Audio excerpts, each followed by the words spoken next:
Matapos ang isang nakakagulat na tagumpay laban sa higanting si Goliath, si David ay nakatayo ngayon sa kaharian sa harap ni Haring Saul. Ang tapang niya ay labis na hinangaan ni Haring Saul at ang anak nito na si Jonathan. Humanga ako sa iyong tapang, David. Wala pang nakakagawa ng ganoon sa aking angkan. David, mula sa araw na ito, ang ating mga puso ay magkasama na. Matalik na tayo magkaibigan, ha? Parang kapatid na ang turing ko sa iyo. Maraming salamat, Jonathan. Malaking karangalan ito para sa akin. Bilang tanda ng kanyang wagas na pagkakaibigan, ibinigay ni Jonathan kay David ang kanyang balabal, ang kanyang baluti, maging ang kanyang espada at pana. Ngunit ang kasikatan ni David ay hindi nagustuhan ni Haring Saul.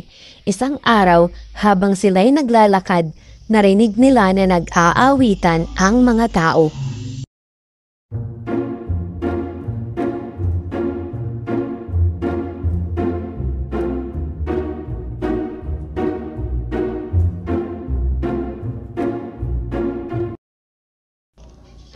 Ang mga salitang ito ay parang kidlat na tumama sa puso ni Saul. Ang dating paghanga ay biglang napalitan ng matinding selos. Mas marami pa siyang papuri kaysa sa akin? Hindi ito maaari. May masama akong kutob dito. Simula noon, nagsimula ng magtanim ng galit at paghihinala kay David si Haring Saul. Sa isang pagkakataon habang si David ay tumutugtog ng alpa para aliwin si Saul, ang galit ng hari ay biglang sumiklab. Mamatay ka, David!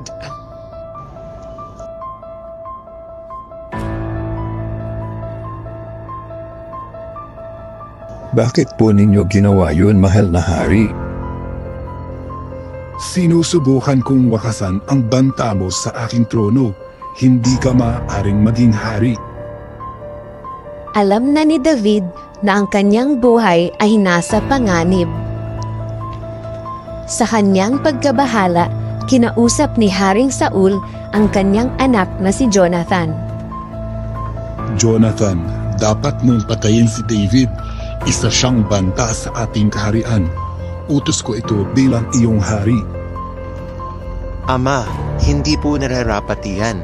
Wala pong ginagawang masama si David. Tapat po siya sa inyo at sa ating bayan. Bakit niyo po siya hayaang saktan? Tumahimik ka. Kung hindi mo siya papatayin, para mo na rin akong kinakalaban. Labis na nalungkot si Jonathan sa utos ng kanyang ama. Alam niyang mali ito. Dahil sa kanyang pagkakaibigan kay David, lihim siyang nakipagkita rito.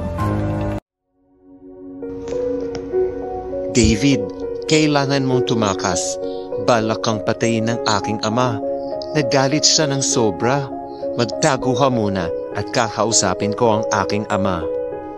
Susubukan kong kumbinsihin siya na mali ang kanyang iniisip. Salamat, Jonathan. Ang ating pagkakaibigan ay mas mahalaga pa kaysa sa aking sariling buhay. Mag-ingat ka.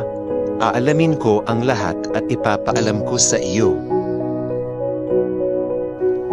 Sa gitna ng panganib, ang pagkakaibigan nina David at Jonathan ay nanatiling matatag.